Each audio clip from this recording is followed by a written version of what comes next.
it seems like society might be falling apart at the seams.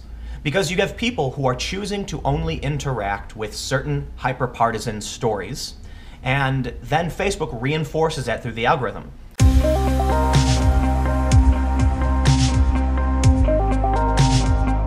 If I told you that Facebook was bad for you, would you be surprised at all? Would anybody be surprised to find out that social media is really bad for all of us?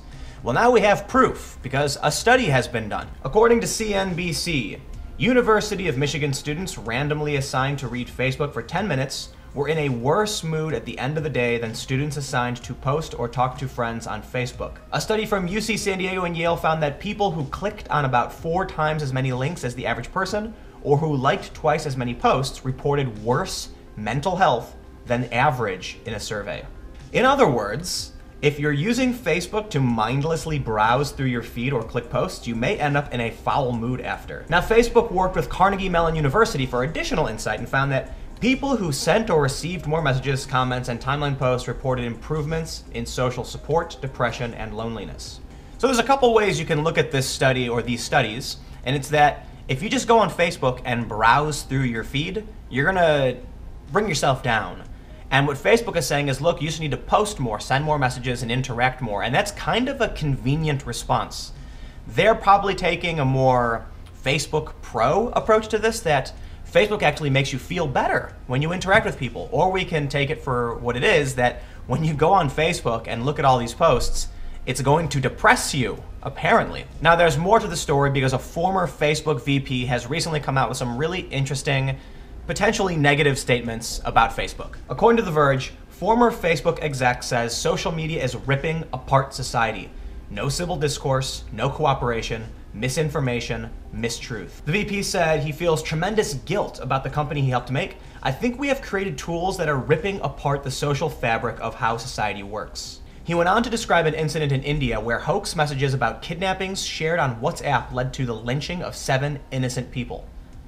That's what we're dealing with. And imagine taking that to the extreme, where bad actors can now manipulate large swaths of people to do anything they want. It's just a really, really bad state of affairs. He says he tries to use Facebook as little as possible, and that his children aren't allowed to use that. He later adds, though, that he believes the company overwhelmingly does good in the world. Now, his criticisms were aimed at the wider online ecosystem. The short-term, dopamine-driven feedback loops we've created are destroying how society works. He said, referring to online interactions driven by hearts, likes, thumbs up, no civil discourse, no cooperation, misinformation, mistruth, and it's not an American problem. This is not about Russian ads. This is a global problem. There's a lot here. And the reason I bring this up is because it does follow the through line of fake news. As I've mentioned in past videos, the reason why so many news organizations, and not just news organizations, but digital media companies in general, put out sensational, emotional, or mission-driven storytelling is because they want to get those clicks, they want to get the likes, they want to get the shares. So they're manipulating you. They're manipulating your dopamine. They want you to feel good. They want you to feel an emotion. They want you to feel satisfied by sharing that story. Anger gets people to share stories or interact online more than anything else. And there's this really great video by CGP Grey where he talks about how often the factions that are fighting each other, the tribes, aren't actually fighting each other. They're talking among themselves about why they hate the other faction. When opposing groups get big, they don't really argue with each other, they mostly argue with themselves about how angry the other group makes them. We can actually graph fights on the internet to see this in action. Each becomes its own quasi-isolated internet sharing thoughts about the other. You see where this is going, right?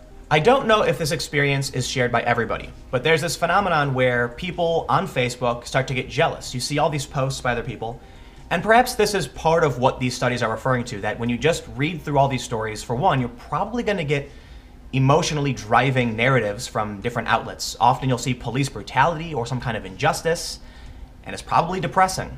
Or you're going to see these really exciting moments from people's lives. But all of this, from the good and the bad, is a highlight reel.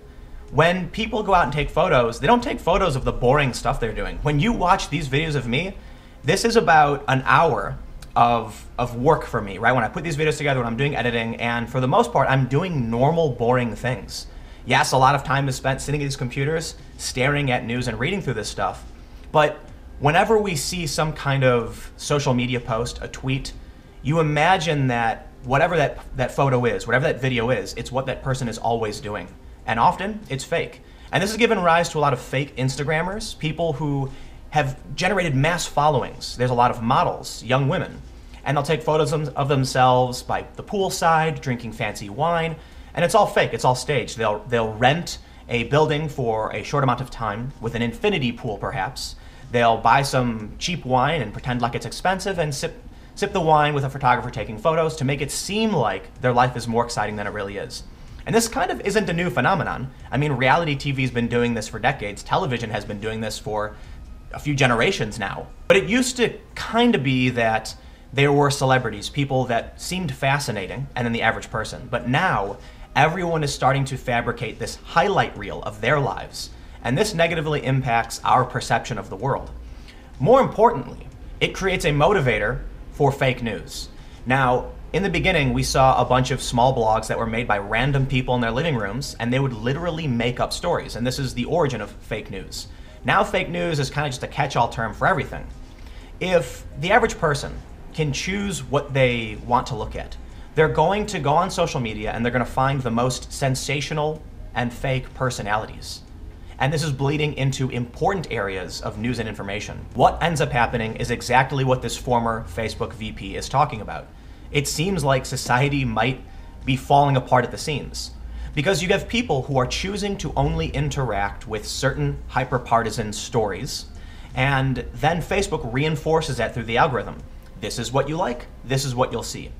For instance, on YouTube, it's kind of shocking to me how transparent, how obvious the algorithm negatively impacts viewing behaviors.